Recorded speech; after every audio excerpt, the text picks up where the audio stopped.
Welcome to the monthly truck stop webinar provided by the Motor Carriers Insurance Education Foundation. These truck stops presented the second Thursday of each month at 2 p.m. Eastern Standard Time. These webinars are open to members of MCIEF.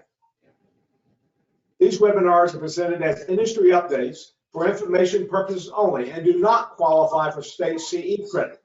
If you're seeking state CE credit, please contact our office at mcief.org or call or email us at mcief.org, and we'll give you a list of CE programs we provide. We're committed to provide 3 4-hour sessions each year, plus some additional ones during the year, plus all of our programs that we do now going to be presented both live people and virtual qualify for state CE credit. But these seminars do not. If you have any questions, please type them in the chat box.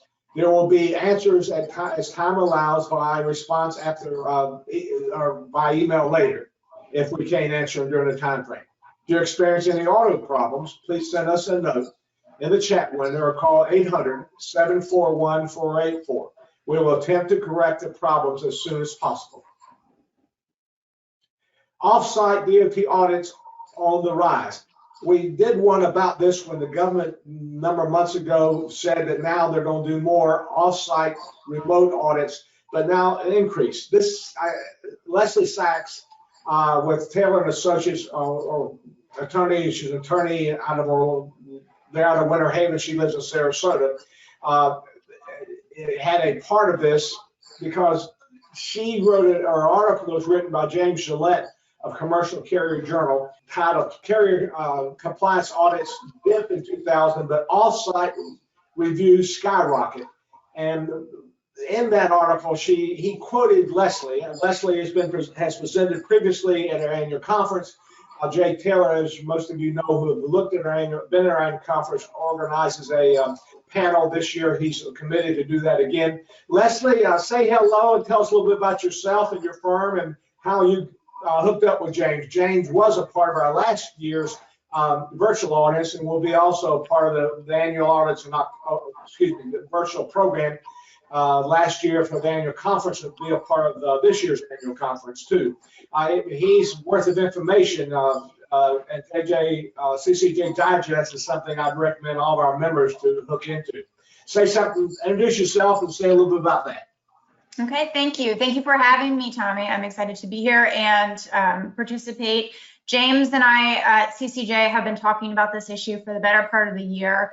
I recognized that it was a concern, and so I reached out to James at CCJ to talk with him about it, to find out whether they had already written about it, and found out that it wasn't really well known that offsite audits were increasing, that they were a tool that FMCSA has been using and continue to use, and particularly during COVID, there was a very unique twist that happened, and so I wanted to make sure that people were aware of it.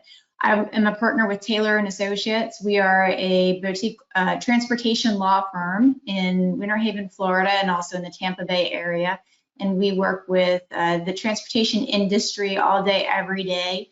We really focus in on motor carriers, brokers, shippers, 3PLs, and all aspects of transportation. And so this is becoming a common topic for our clients with the offsite audit.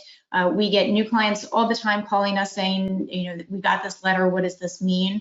And so it's an important topic for our clients, but I wanted to bring this to the attention of the industry and make sure that everyone is paying attention to it. Because it is, very timely, but also really, really important as we're going to go through and talk about some of the consequences and what an audit looks like for a carrier that receives, an audit letter. Lesley, I totally agree with you. This is why when the move first made that you just alluded to, and we'll deal in more detail for people who aren't aware of this, we did do a truck stop because I'm concerned about preparing our insurance for this, particularly the smaller ones. And so you who are listening to this as retail agent, this is information you need to take to your insurers. It's available on our website later to share with them, or if they have any concern, they can contact Lesley and her firm on this, and they can give us some helpful hints about how to be prepared for this. But we hope during this presentation, the 2 minutes we have here today together, we can walk through the concerns. Let's talk, Lesley, to start with about DOT audit. DOT audit officer review the motor carrier safety. They focus mainly on paperwork. I find out, Lesley, because it is remote, it's mainly just the paperwork, correct? Yes, it is. So it is entirely paperwork. They'll ask for very specific things as we go through, but these are all about your files and having the required records available when they are requested in your files. So this is something that they should be doing. The question is, does your insured have the required record keeping current and complete? Now, we'll talk more about what that record keeping is, but that's one of the questions you need to ask your insurers. In fact, that's one if you want to keep contact with them during the year, even though it might not be renewal time, you might send them an email and ask them about this concern and offer to help those things. It's the things we're going to talk about later, from the driver qualification file, to maintenance of vehicles, to the EDL, hours of service regulations, to if a crash happens, to the post-crash information, and the drug results and things like that. I find the smaller motor carriers might have a problem in audit and will be grateful of assistance their agents can provide. Would you also think this is one way we get the word out? Lesley, that's why we're doing this, right? Absolutely. Being prepared is the most important thing. Being aware that it is a possibility and that what sort of information you are required to keep as a carrier, and then being able to produce that in a short time period when you're asked for it. So when it happens, the audit can lead to a variety of violations, which can be fines. And actually, we can look on SMS safety measurement system to see if it's been fined and how much. More important than that, they could have an acute and critical notation here, and that is an alert for a year. Those alerts are not shown that clearly in CAB or carrier software for y'all relying on those things, but that's a year there that now they're on this kind of a watch list. And even though they correct the problems that's acute and critical, it's still there for a full year. And what is new to this, and again, we'll get into more information, is that could also lead to a safety fitness determination at the end. So that's our concern with it. And so the types of audit, you're going to find non-rated. That's review of an area of concern. It could be hours of service. It could be driver qualification. Most of those, Lesley, would be driven by a roadside inspection. Would it not be where the officer found something wrong with the driver or the logbook or something, and this would have them do a focus audit? Yeah, exactly. So there could be something very specific that triggered it. Maybe there was a crash that also had, they noticed some hours of service issues or drug and alcohol issues. That could lead to a very focused type of review. Also, there could be a complaint lodged about the carrier that could trigger something, or repeated, vehicle maintenance violations that could lead to a very focused vehicle maintenance inspection. So for you who track when your insureds get an inspection and find some violations, the smaller ones, if they get one or two in certain areas, then you might know that they might be on this watch list now to get a non-rated audit. And that just leads again to the violations, the fines, the penalties, and acute and critical. It could lead to additional investigations later if they find something. A full compliance. This is a review of everything. It leads to rating at the end of the process, and that's everything from whether it's something on the roadside or not. And the time frame in this, a non-rated audit, because it's focused is far shorter in time frame than you have the full compliance audit. And so those are the definitions that you'll find. And a lot of times when you look in SAFER or how y'all access information in SAFER through CAB or carrier software, you'll see where they had a non-rated audit. That means that just for focus thing, you could see if they have a safety pitch determination when they received that full compliance audit and gave them a rating or not. And that's how you determine what audits they have had. They'll Just also let you understand about the safety fitness determination. This is only again with full compliance, the proposed road activities and inspections. And this is what's not understood in this, is that we did a survey, Carrier Software helped us do some information. It's about a couple of weeks old in this process, and there are 286,840 people with MC numbers. I'm only focused on people with MC numbers, Lesley, because the foundation focuses on for-hire interstate motor carriers. Realize there are going to be some exempts out there that are not here, but I don't want to be everybody with a DOT number, because that will be a lot of private things that are really not effective here. And we found 98% of the 286,000 people MC numbers were unrated. Only 9% was satisfactory. 2% was conditional, and 0.04 were unsatisfactory. The important part in this is that the unsatisfactory for hire, because they don't get loads. That's why it's so low. If you did the same numbers with everybody with the DOT number, which would factor in private, smaller things, those numbers would change things here. So the point I'm trying to make here, Lesley, if you consider unrated a bad situation, a bad risk, then you're looking at 90% of your potential risk being bad. And do these numbers surprise you that these percentages are so different? And this also leads to part of CSA where the focus is on the safety too. Right. Yeah. The vast number of carriers don't have a safety rating. So that's the population. And it's really important to know, as we're going to get into this very specifically about the audit, it's important to read the letter that you receive in an audit, because it will tell you whether or not the results can lead to a safety determination. And you want to make sure you're paying very close attention to that. Yeah, I will get in the letter in a minute, but that's a good point here because of where we're going to go here. So audits can be done at the insurer's location or remote. Before an audit is done, the insurer gets a letter, states what information they must be provided. And as Lesley just pointed out in the previous slide, it also states about if it's going to be a full compliance or focus. If it's just focus, all they can look at what they're requesting. Again, hours of service, the AEDL reports, could be vehicle maintenance. If it's a full compliance, that letter could go on for about a page and a half, could it not? And then it will say if it's going to be remote or location. Lesley, you got any thoughts about about this letter and what should happen when they look at it, other than read it carefully? So often we don't look at letters, and how many of our insurers who are small only come back in the office maybe if they've got a couple of trucks and they're truckload carriers, where they might not even come back to the office if they drive themselves and even get this letter. So I think they need to have some system to be alerted in the office or whoever, how they get the letter, to make sure that when they get it, they pay attention to it immediately, because that's when the clock starts. That's right. We're going to show an example of one of these letters in the slides here, but keep in mind, a lot of these are coming by email now too. So you'll get an email and we'll show an example of that. They'll have a letter attached to it. You want to read that letter very carefully, because it has dates in it by which you need to respond. It'll have whether or not it can lead to a safety determination, and it'll have specific information they're looking for. And they want all the information, right? Okay, so they'll be really specific. We'll go through it and show you exactly what you're going to do, what your insured is going to do when they get this. Okay. And is this the DOT audit? This is a little hard to see. Hope you all can blow this up. Lesley, will you tell us what you want to show these slides? Yeah.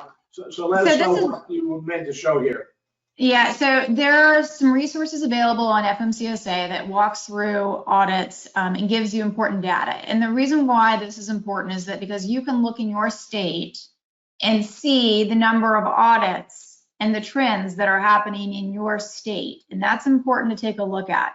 The other important thing that this slide shows is that there are still about 50% just in this year of on-site audits, and about 45% of audits are off-site. So it is, a good chunk of these off-site audits nationally, but you can take a look in your state and sort of see what the trends are. And you want to just be mindful, because things are changing. Things are, different regions may have a different approach, but you can be proactive in taking a look and seeing, on behalf of your insureds, where they're located, and be mindful about the trends of offsite audits or on-site audits that are happening. Yeah, that's the point here. For you who are used to fuel tax money and all that, that money goes to the states to enforce the federal acts. So the states can vary by their enforcement philosophy and how they and who they look at and how they do these kind of audits. So one of the takeaways you might have as a retail agent, if you're in one of the states that have a high potential of having an off-site audit, that's where you need to focus with your insurers more than maybe a state that that's not quite that aggressive, but you can keep track of the states because one reason they might find Lesley more aggressive is sometimes they get revenue out of this. Do they not if their fines are there? Well, I think it depends on the priorities of the agency. And so, for example, our local agency is ramping up their enforcement efforts, and so I'm seeing quite a bit of them in our state. It has both on intrastate and interstate. So it has been a significant increase just in Florida, and you'll see other states that have similar trends. So just be mindful about it. It can vary from where you're located. But overall, the trend is strong and is continuing on the side of the offsite audit. And by the way, the note that Lesley's made when you talk about doing intra-states, everybody would be subject to these audits. I'm just focusing on those percentages because we don't know how the locals would and the private would be different than that. But intra-state would also be concerned if you're in one of these high inspection states. Mm-hmm. Before COVID, few remote audits were done. Remote could not lead to a safety fitness determination. Among other things that COVID changed, more remote audits. Is the term remote is offsite audits that could lead to safety fitness determination. This is a big deal here. So with this, you're seeing more enforcement, meaning more enforcement offsite. Are you not, Lesley? And then that's right. Have they learned, and once we get past, is this one of the consequences of finding business during the COVID era or a year, how this is going to carry over to the future? Is that what your prognosis is? Yeah, I think so. So two things happened under the COVID time period with FMCSA. One, everybody started working remotely. And they found that the remote, offsite audits were very efficient, done remotely. And so I think that trend is going to continue. FMCSA, of course, is a safety-focused mission agency, and so they are looking to increase their enforcement on the safety side. And they have a tool that works. I think they'll continue to use it. The other really important thing that happened during the COVID time period was that FMCSA issued a waiver which allowed for a safety fitness determination through these offsite audits. Now, that might be a temporary thing during the COVID, emergency time period. I think we'll roll back away from that after COVID, but I don't think that we're going to see an easing up on the offsite audits after COVID pandemic subsides. So I think that is a trend that is with us to stay. So the takeaway is that the safety fitness determination to be done from remote or offsite audit might not carry through later. That's going to take another rulemaking, I guess, Lesley, in that area. We need to be aware of that. If that happens, Lesley, we might have you back again one way or the other, okay, to explain that part of it. These are the numbers. This came out of the article that James wrote that Lesley was a part of about how many audits were done. And the important part of this, then, Lesley, I'm looking at this, about 50% fewer audits were done, but now 50% of all the audits are now off-site. That was the point that you and James were trying to make here, was it not? Yep, exactly. So we're saying that's the important part of it. The total number of audits sort of dipping, but the percentage for off-site, and again, that means that they can reach, we're going to see some numbers here, but it means that they can reach smaller carriers, they can reach remote carriers, geographically remote. They can have a far greater impact with these off-site audits than they ever could have on the on-site. So this is a really big deal. That's why I think it's a safety tool that FMCSA will be using for a long time to come. They're ramping up, as you can see here, it started before COVID, but it really hit the stride in 2020. So we'll see more of it. And this is the information that we came out of this article. Then the total numbers of compliance review dipped last year from the prior years, a continuing trend since 2000. However, the number of off-site increased. More than half of the 10,099 compliance reviews that carriers conducted last year were conducted again off-site. That was the chart that you saw before, rather inspections showing up to the person's to perform on it. And this is the difference that she just mentioned, where some of these smaller motor carriers live in remote locations, and it's costly for the auditor to go there. So they focus more on larger ones where they see where the benefit would be more related to the time effort they have. The FMCSA administration leveraged new authority last year as part of their federal COVID response. This allowed the FMCSA to issue carrier safety ratings, again, that we talk about from remote audits. That was what was different than yes. the previous years that Lesley and I've already talked about. Yep. When the pandemic subsides, the trend, this again still from the article, towards off-site compliance review is likely to stay. That's something you contributed to James, was it not, Lesley? That's yours and James' opinion? It is, yes, absolutely. I think that's the trend. I think it was ramping up prior. I think they were testing it, the pilot program of the offsite audit before COVID, and it really showed that it was an effective tool. Particularly, the timing was right for FMCSA to launch it and to expand it. So we're already seeing high numbers for 2021. So, that was one of the earlier slides. I think it is continuing on. We'll see it ramping up, and we'll see it ramping up in different locations in different states. So the quote on the end of the article is the one that we put on the bottom of this slide. If the tool is working, meaning they're having successful and they think they're impacting safety, they'll continue to use it beyond COVID. And that's the lesson we learned from COVID. Yep. Lesley, you sent us this slide here with some information on it.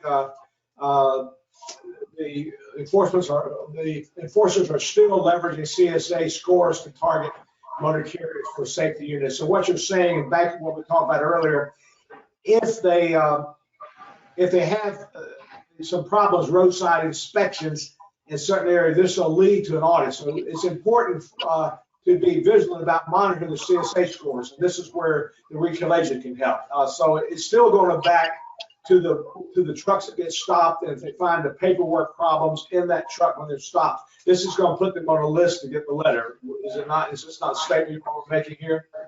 Yeah. So a lot of these audits, not all, but a good chunk of the audits are based on CSA scores. So when we have roadside violations and they're impacting the CSA scores, and you are raising out of service rates above, say, the national average and above thresholds, then you're getting flagged for potential for this audit. So this is an example of a carrier that had above average out of service rates on the driver's side for violations on roadside inspections, and they were flagged for an audit. And the important part in this is, again, for retail agents, we encourage you to take advantage of the systems out there, the one that Carrier Software has, that you can keep up with your insured's inspections. And if they're having some violations, you can warn them that they might be on this list, and even pay more attention to the paperwork situations that might be triggered here. And again, the example is out of service. There's two main reasons motor carriers get put out of service. Lesley, I think it's our service violations and maintenance violations. Those wouldn't be the two that are the main focus for somebody being put out of service? Yeah, as well as CDL violations. Driver not being a qualified driver, that would be very bad from an insurance standpoint, but that would be a problem too in that area. Carriers should put an emphasis on being organized in case they come under scrutiny by enforcement office. They typically wrap up in a week to 2 weeks, and there are not much wiggle room. That's a statement that you gave me, Wesley. You want to elaborate on that? Yeah, so typically you'll receive the notice that you're being selected for an audit, and you'll have a deadline as a carrier within probably a week to upload the requested information. And the timeline goes like this, and we'll talk about sort of very specific, but there'll be the first phase, which you'll have about a week to upload information, sometimes a little bit less. Then there will be a follow-up round of information requested within days after the initial upload of information. And then, within that second week, typically they're completed with their audit. So it is usually, from start to finish can be about 2 weeks of time that, you'll be expected to respond quickly, produce the information. You don't have more than 48 hours or so to be able to locate that information. And a lot of this, it is required information for the motor carriers to have, and by regulation they need to be able to turn it around within 48 hours. And she gave some examples about this, something about the company, might be background file. That could include the principals, could it not, Lesley, and the safety directors, or who's doing their drug testing and things like that?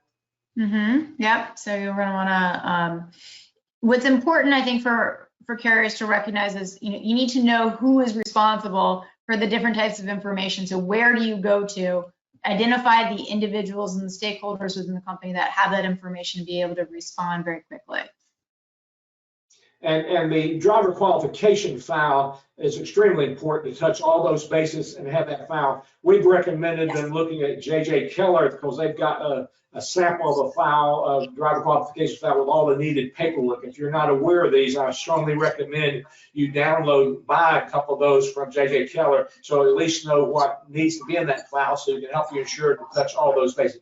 And the vehicle file too. This is two-part. This is a part of the DDR, the driver pre-driver trip information, and then their annual inspections that have to be done here. Any accidents they have, hours of service. The hours of service record would be some CDL information, would not be, Lesley, and it's important for them to keep those, any kind of notations as far as personal conveyance and these kind of things. They would need to also make sure that they keep those records current on an ongoing basis, at least every time there's a change in duty, meaning after the 34-hour restart. This is something new as far as updating the ELDs, right? Yep, and so you'll have, under the regulations, there's a 6-month requirement to keep the ELD records, but where we'll talk about is that the requests might be very specific for a particular driver on a particular day, and they'll want to see, all of the records related to that driver, the driver qualification file, and particularly if there was a crash on that day, they're going to want to see drug and alcohol records. They're wanting to see the trip records, the DVR records for the pre or post trip inspection. They'll want to see vehicle maintenance records for that vehicle. So they'll target in on specific things, but they'll want to see sort of very specific information for the driver, the vehicle, the trip, and hours of service. And so, for example, the carrier is operating under an hour of service exemption. They're going to want to see the records that support that exemption from the ELD,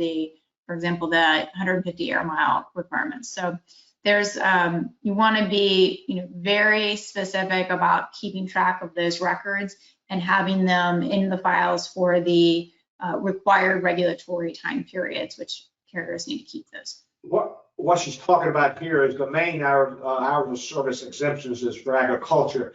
So when they don't have to start the clock until they're beyond 150 miles of where they picked up their last agriculture product, or within 150 miles of where they're going to deliver the agriculture product. What she's suggesting here is you got to tie that in with the bill of lading that shows what they're hauling that day, right? Lesley, this is what you're talking about. Absolutely. If you're operating under the agriculture exemption, then you need to be able to show what you've got. You want your shipping and your bill of lading to be able to show that. If you're operating under short haul, 150 air mile radius, you need to be able to show the pickup points and the end points for those trips during the day, and then the hours worked for that day. So every exemption requires a certain amount of paperwork, and they'll ask you very specifically if you're operating under exemptions to be able to show that paperwork.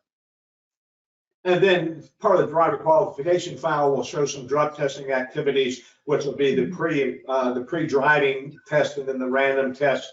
And then anything that would need to be drug tested when a crash happened, as you mean, if there's a fatality, there'll have to be a crash, and there'll have to be a drug test. And then also if there's any citations and a towed or an injured here. Lesley, this is the point that I was dealing with here with this week with all the problems, or last week, excuse me, with all the problems in Texas as far as that ice and that big crash out of Dallas. About everybody involved in that crash would be considered involved in a crash with a fatality, would it not? Would they not, as far as the maybe half a dozen trucks that were involved in there? Yeah, so the requirements are post-accident, if there was a fatality, an injury that involved a vehicle towed from the scene, or the driver was cited. So, yeah, I guess that depends on sort of the chain of events that happened. But yeah, if there were fatalities, everybody needs to have a drug, post-accident drug alcohol testing. That would not have been so horrendous they didn't track on it, but that's an example where your trucker maybe did not even cause it. They just got ran into or something, and would have to be drug tested within the 2 hours for alcohol, no later than 8, and then the 34 hours for other substances. And that's kind of stuff that, I mean, in this case, they might not even been able to get to the hospital because they were sitting within that accident site, so they need to note their records where they could not comply with that. That's the kind of information that later, when the officer was looking at it, they would expect it to be there. If it's not well documented going in, there could be some problems. That's the message we're trying to give here, is it not, Lesley? Yes, absolutely. And particularly where there are incidents, where there are violations, where there are crashes, those are the ones you want to be incredibly mindful of, and making sure that your files are very well documented in case there's any issues with compliance. Lesley provided this DOT offsite audit process. Please go through this, Lesley. This is your bailiwick, and I'll just step back and let you talk about what you sent us here and why it's important. Okay, so typically, and again, we're talking about the offsite audit, it will start with an email that the carrier will receive from either, if you're intrastate, you'll get it from your local law enforcement. If you're interstate, it'll come from a FMC DOT investigator. You'll receive an email that says, dear motor carrier, you have been selected, and here's the process that we're going through. It will have a number of attachments. It will have a letter that explains what's going to be requested. It will have these Excel files that are attached to it, and these are example logs for crash, for vehicle, and I can't read the other one, equipment. And so they're just examples of files in the recommended format, but these are sort of the introduction of your offsite audit. The attachments will give you instructions on how to upload information, as well as the timing and requirements of what needs to be uploaded in the time period in which you have to do that. So again, everybody, the important part about this is that if you receive this email, and a lot of people have come to me and said, is this a legitimate thing? Is this spam? Is this a hoax? What is this? It's important to see this as, for your insureds to be able to recognize, I know what this is, and this is really important. We need to pay attention to this. So that's just an example of what the email will look like. So Tom, we can go to the next slide. One of the things I mentioned here, because I kind of lack this, and people who don't know me, don't understand this, is I wouldn't know how to upload anything. So one of the things, if you have a few motor carriers who are old people like myself who aren't computer literate, you might even offer them as regulation to help them upload that information. Or I had to go down to one of the FedEx stores or something and pay somebody to send that off. But how many smaller motor carriers with 5 or 6 trucks that are the old school could even upload things, Lesley? I don't know. I'm sure your office gets involved in that sometimes, even to give instructions about how to upload it and send the stuff in. Yeah, and the first round of information, and you can go to the next slide, and I think it'll show you exactly. This is our sort of letter. So real quick, let's go here. There will be a letter attached to that email. This is the initial contact letter, and it's so important. We talked about this earlier. This gives us the timing, the due dates of what You have to turn around. It was really important, your timing. It will tell you very specifically what they're looking for.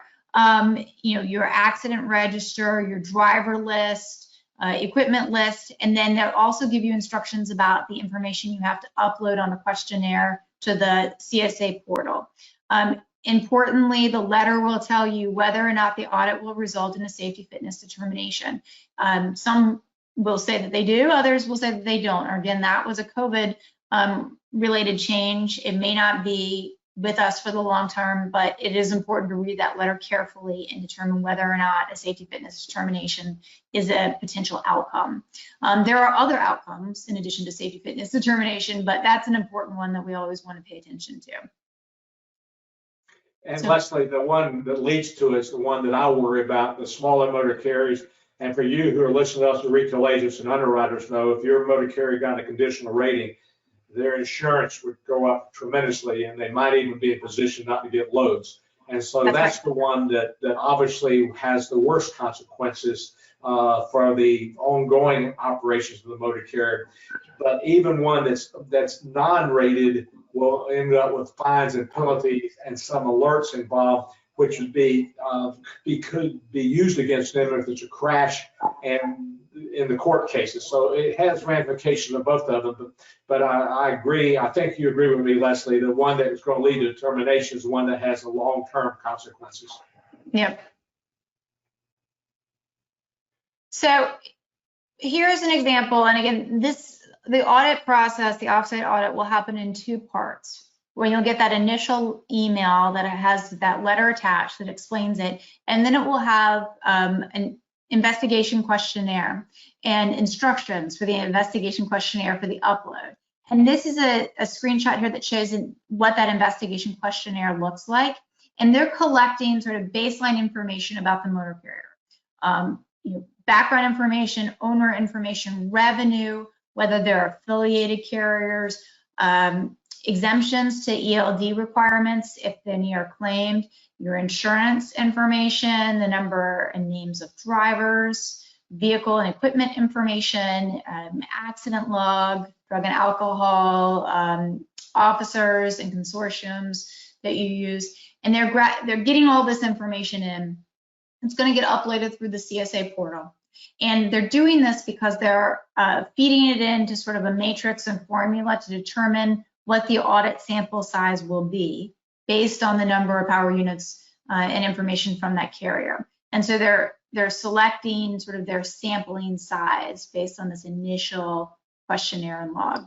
And it's a preset number based on the size of the carrier. So with that insurance information, just so listen, note, this is where they would show there's an MCS 90 attached to the policy with the proper limits they would be required above if they are hauling stuff that's at all hazardous, which will show up on the commodities that they're hauling.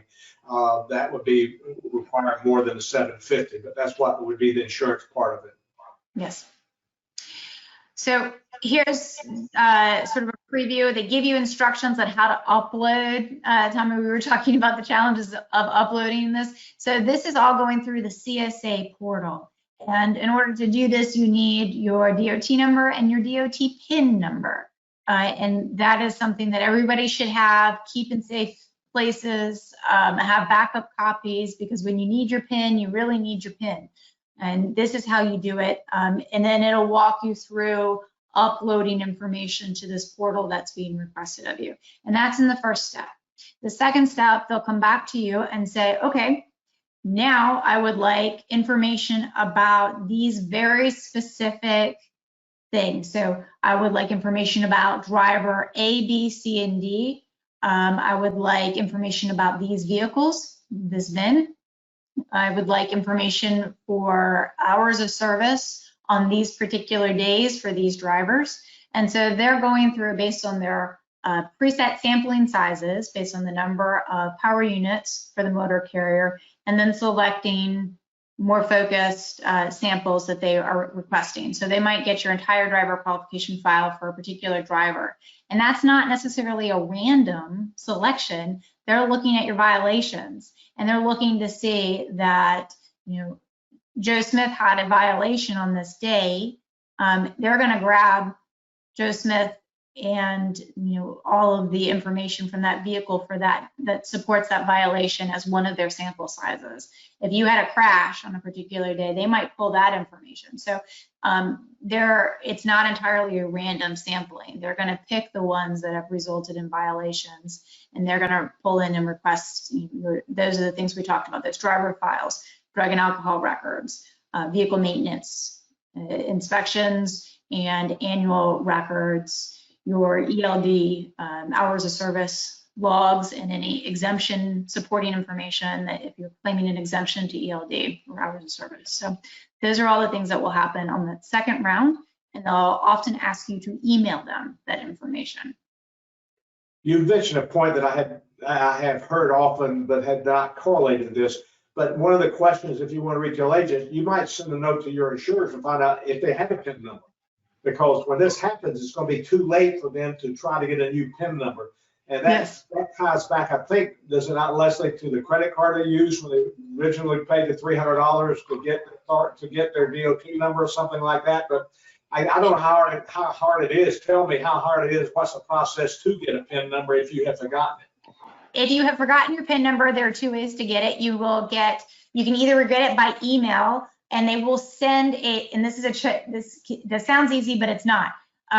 You go in and request your PIN by email. They will send an email confirmation to whoever they have on file from your registration. So if it's an old email address from someone who's no longer with your company, or it's not an email address that is monitored, it may be a real challenge to get that. Otherwise, they will mail a letter, which will show up in 2 to 6 business days.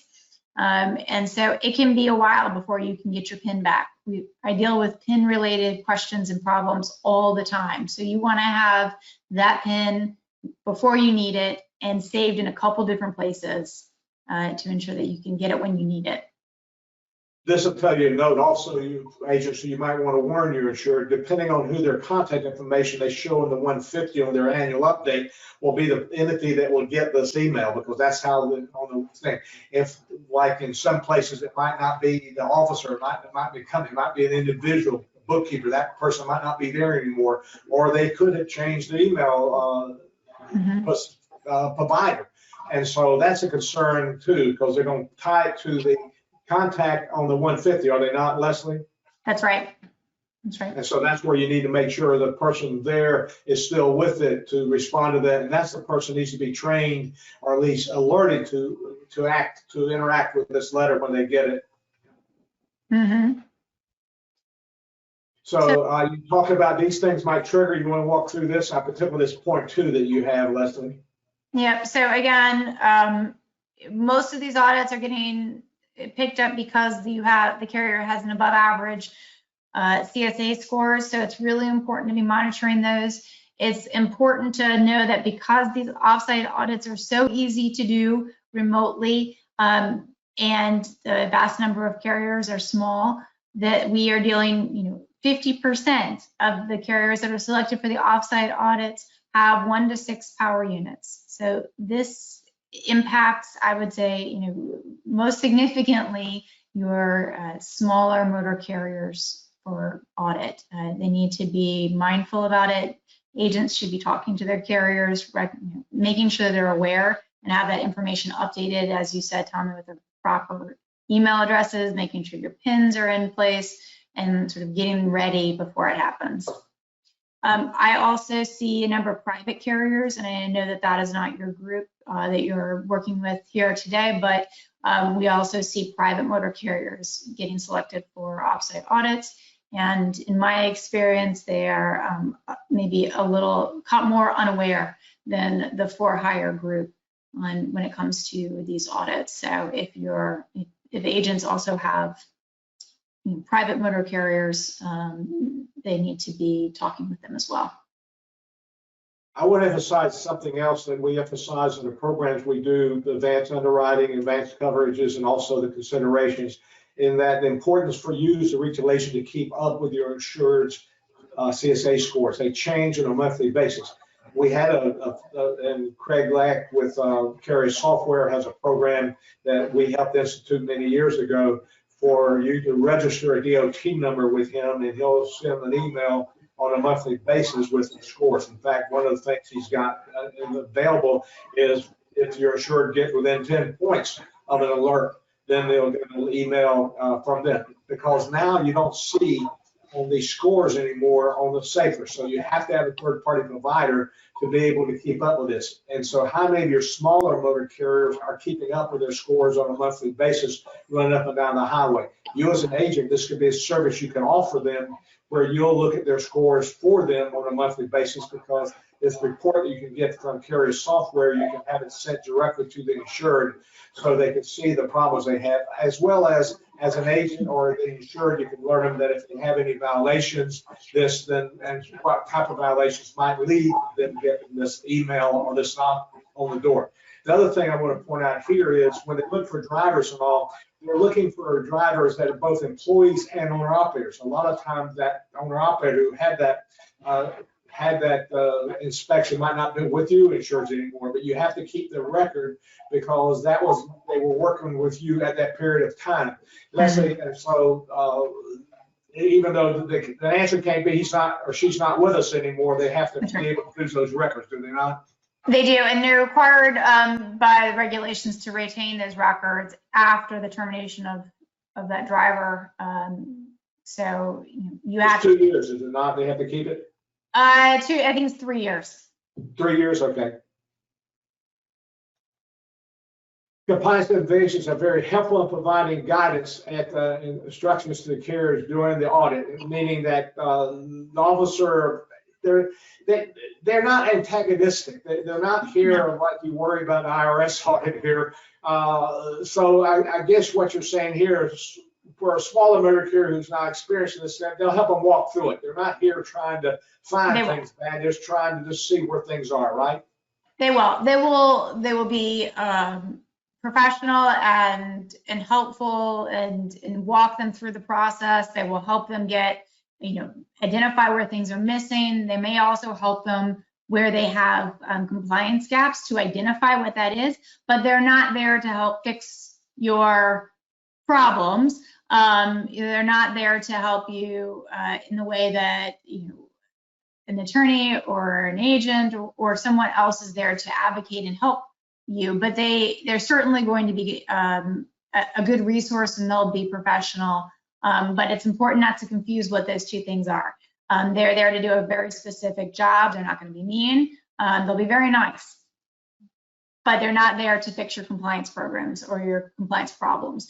And so it's an important distinction that carriers need to understand as they're going through the process. And it's something that happens really quickly, because from the first email to the last, talk about that it's going to be a 2 weeks part, so it's not going to live them forever, and it's not going to be all that intense. It might take a while to get the email. This third bullet on here is something you need to talk to your insurance about, to be prepared to have their records, again, as we said the very first, not only complete but also current. Because a lot of this stuff, vehicle maintenance, drug testing, random drug testing record, the EDL for the last 6 months, they got to have the most current ones to properly audit. Those are the things the motor carrier, the enforcement officer is going to ask for. And if you're insured, won't have time in this 2 weeks to go and recorrect a file to be able to meet these compliance. It needs to be happen all the time. What happens if they cannot produce these records? Is that what's going to lead to a fine or possibly a rating that's not going to be something acceptable? Yeah, yes. And so you can't go back in time and fix what you didn't do at the time, right? It is what it is. But yes, if you don't have the information and can't produce it, then it can lead to either an acute or a critical violation. And we'll talk about what those are coming up here. And depending on whether or not that audit can result in a safety fitness determination, it could, and you have an acute violation, that can directly lead to your conditional rating. If it is so egregious, it's potential that it can be unsatisfactory. If that is not, a safety fitness determination is not one of the options in the audit, it can lead to increased oversight. It can result to a more focused audit, an on-site audit. It can result in fines. So there's a lot of, it's sort of the entry point to potentially a greater engagement by FMCSA if there are serious violations that are found. And as you say, the majority of the audits will have some violations. That's just because everybody can't be perfect. It could be various degrees of it, and some of them would be some fines, would it not, Lesley? Some would not be, but most aren't. To correct that. Yeah, most are not, but and again, it's not. We're not here to sort of scare everybody, right? Most of the audits find violations. It's just the nature of the industry. There are a lot of things to keep track of. It is a complex regulatory framework. And as motor carriers are operating a business and having to do all these other things, as a result, most of the audits will find some violations. The goal is that they are not the most serious of violations and that you can address them very quickly. On occasion, there'll be the most serious violations, and those are the ones that can lead to some bigger consequences and fines, safety ratings, that sort of thing. So I have had clients that have received conditional ratings as a result of the OFFSITE audit. So once that happens, that kicks into play some important actions that come after that. So it's important for retail agents to know that if a conditional safety rating is the result after an audit, there are very specific actions to take within a certain time period. You have 60 days to be able to submit information to show that you corrected those violations, that you put in more proactive compliance measures that will prevent them going forward. So there's a series of events that need to happen if conditional rating is the outcome, and it's a short period of time of 60 days to do that. If an unsatisfactory rating is the result, that's an even shorter time period that goes into effect right away, and you have to be ready to appeal that very quickly if that is the outcome, and if those violations get corrected. But that's obviously a situation that no one wants to be in. So from first to finish, as an agent, what we're saying here, you need to alert them about it. Not only that it might happen, but they need to contact you when it happened, or at least be there to help them walk through some of this stuff, and then have the final results of it to help them comply with whatever the request is for missing information, or where they're found some areas of concern, how they're going to address that. It might be having a drug consortium. It might be having a new provider of driver qualification files or things like that. That's the important part of it. Absolutely. And there's no reason to wait on it, Tommy. It's not a surprise what they're going to ask for. So agents can help carriers now by having them do almost a mock audit. Let's walk through a couple examples of these things to make sure you have it. You know who within your company is responsible for keeping it. And if you can't find it when you need it, then you know that it's time to focus on that and put in place some measures now before it becomes a real problem. Lesley, amen. That's the whole purpose here, is to prepare them beforehand. The point I was making there, though, and part of it is let them let you know when they're getting this letter, to make sure that and walk them through this. But then when they get the final results, to let you know about that, because at that point in time, if they didn't have everything in place, even though you told them to, that might be the helpful there. On the next slide, we already talked about the exemptions of the 150 mile, which would be the short haul exemption, agricultural exemption. They need to keep those records there. And also driver qualification files, specific violations. You want to talk about that real quick? Driver qualification files are an easy one to fix, and it's an easy one to have violations on. So I say that's the low-hanging fruit of the audit. So particularly pay attention to violations. Those are the drivers that may be selected if you have an off-site audit. And if you wanted to do your own sort of self-audit, those are good places to look at. If you've got violations for vehicle maintenance issues, take a look at those and then start looking at the vehicle maintenance records for those trucks. It's easy to sort of dig in now that you know what you're looking for, and put yourselves in the shoes of an investigator. But again, all this stuff is sort of out there. That's the point of the articles with CCJ, and hopefully the part of this is to sort of tell you it's not a mystery. It's a very specific formula that's going to be followed, so you can do this ahead of time. This is, again, I bring this up, folks. How many of your insurers, particularly these owner operators, would get a violation? What we're talking about, inspection time to get a violation. They're out of service, they get a violation, and that violation must be addressed, that whatever that violation was corrected within a certain period of time. How many of your insurers, particularly owner operators, might not even turn that violation in to the motor carrier to answer it, or they might just leave, and then it stands out there. These are the kind of things we're talking about that cause a lot of problems at the and would lead to a potential inspection. This is why it's important to go back again, because you not only can track your CSA scores for this program on a monthly basis, but you also can track anytime they have an inspection and if they have any violations.